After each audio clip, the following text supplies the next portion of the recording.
Hello everyone, आप सभी का एक बार फिर इंग्लिश सक्सेस पॉइंट में हार्दिक स्वागत है। हमने जो है बहुत सारी जो है वर्कशीट का जो सोल्यूशन कर लिया है। आज हम फॉर्मेटिव असेसमेंट 5 को जो है वो सोल्यूशन करेंगे। जो भी हमारे चैनल पर जो है वो नया आया है, जो अभी अभी हमारे से जुड़ा है, वो हमारे चैनल को जो है सब्सक्राइब करिए ताकि आपको जो है वो समय समय पर जो है वो हमारा नोटिफिकेशन जो है वो प्राप्त हो सके। अब हम जो है फॉर्मेटिव असेसमेंट 5 जो है वो कंप्लीट करते हैं। विच साइन बोर्ड से beware of the falling rocks, इसमें से जो है वो कौन सा साइन बोर्ड है जो हमें ये बताता है कि चट्टानों से जो है वो सावधान रहना है।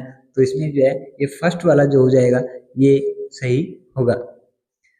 सेकंड नंबर देखेंगे, tick the correct preposition to complete the sentence I also wanted to go with you, the play sounded very interesting. इसमें जो है आपको प्रीपोजिशन का सही उपयोग जो है वो करना है। इसका सही आंसर होगा डी, इसमें जो है वो कोई प्रीपोजिशन नहीं है। The principal furiously shouted at us, कि प्रिंसिपल जो है वो हमारे पर बहुत ज़्यादा जो है वो गुस्से से चिल्लाया।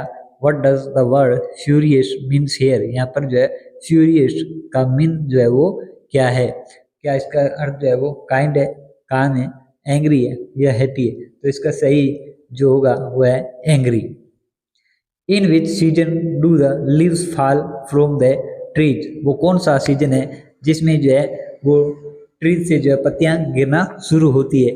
तो वो ना तो विंटर है, ना समर है, ना रेनी है, और वो कौन सा है, ऑटम जो है वो है। नेक्स्ट जो है वो हम देखेंगे, read the below given poem, आपको नीचे जो है वो एक पोइम दे रखी है, and answer the flowing questions, और आपको जो है वो पढ़ के और नीचे क्वेश्चन जो दे रखे हैं उससे संबंधित आपको आंसर जो है वो देना है। Where do all the teachers go when it's 4 o'clock, जब जो है 4 बज जाते हैं तो सब टीचर जो है वो कहाँ चले जाते हैं। Do they live in houses, क्या वो अपने घरों में जो है वो चले जाते हैं। And do they wash their socks, क्या टीचर जो है वो अपने शॉक्स जो है वो धोते हैं। डू दे वियर पजामाज, क्या वो टीचर्स पजामा जो है वो पहनते हैं। And do the watch TV, क्या वो जो है वो टीवी जो है देखते हैं। And do they pick their noses, क्या वो अपनी तरह ही जो है वो नाक जो वो साफ करते हैं। The same as you and me, जैसा कि हम जो है वो करते हैं। इनका कहने का मतलब है कि जो हम और आप जो है वो करते हैं वो सारी चीज़ें जो है वो टीचर्स जो है वो करते हैं या नहीं। ये हमारी पोएम थी। अब हम इससे संबंधित कुछ जो है क्वेश्चन आंसर जो है वो करेंगे। What are the different kinds of activity mentioned in the poem, यहाँ पर जो है अलग अलग प्रकार की जो एक्टिविटी है उसका मेंशन जो है वो किया गया है, वो कौन कौन सी है। ये है, पहली रहेगी वॉश शॉक्स, दूसरी है वियर पजामाज, तीसरी रहेगी वॉच टीवी, और फोर्थ है टेक नोट्स। 6 नंबर हमारा क्वेश्चन ये है, what do you think you teachers do after going home, आप क्या सोचते हैं कि टीचर जो है वो घर पे जाके जो है वो क्या करते हैं।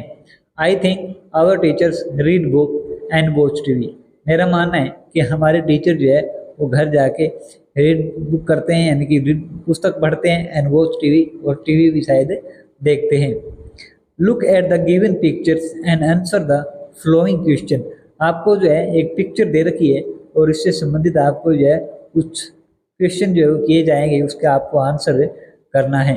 ये पिक्चर आप देख रहे हो कि एक जो है वो औरत जो है वो बैठी हुई है, उसकी डॉटर भी जो है वो साथ में है, और पीछे जो है वो यहाँ पर मटके जो है वो दिखाई दे रहे हैं। इधर ये हमारे जो फ्लोर्स है वो दिखाई दे रहे हैं, इधर डॉग भी है और पीछे गेट भी है, और ये घर है, और ये जो है वो स्टेप्स है, यानी कि सीढ़ी जो है वो है। पहला क्वेश्चन इससे संबंधित है, where are the mother and daughter sitting, daughter और मदर जो है वो कहाँ बैठी है। The mother and daughter are sitting on the steps in front of the house, कि जो मदर और डॉटर जो है वो अपने घर के सामने जो है सीढ़ियों पर बैठी हुई है। नेक्स्ट क्वेश्चन रहेगा, right the name of 5 things that you can see in the picture, आपको इस पिक्चर के अंदर जो है वो 5 कौन कौन सी चीज़ें जो है वो दिखाई दे रही है, उसका आपको नीचे मेंशन जो है वो करना है। पहली चीज़ है हाउस, आपको घर जो है वो दिख रहा होगा। पॉट्स, आपको जो है वो मटके जो है वो दिख रहे होंगे। डॉग, आपको कुत्ता भी जो है वो दिख रहा होगा। फ्लोर्स भी आपको दिख रहे हैं और डोर भी आपको दिख रहे हैं। ये 5 जो चीज़ें हैं जो आपको दिखाई दे रही है इस पिक्चर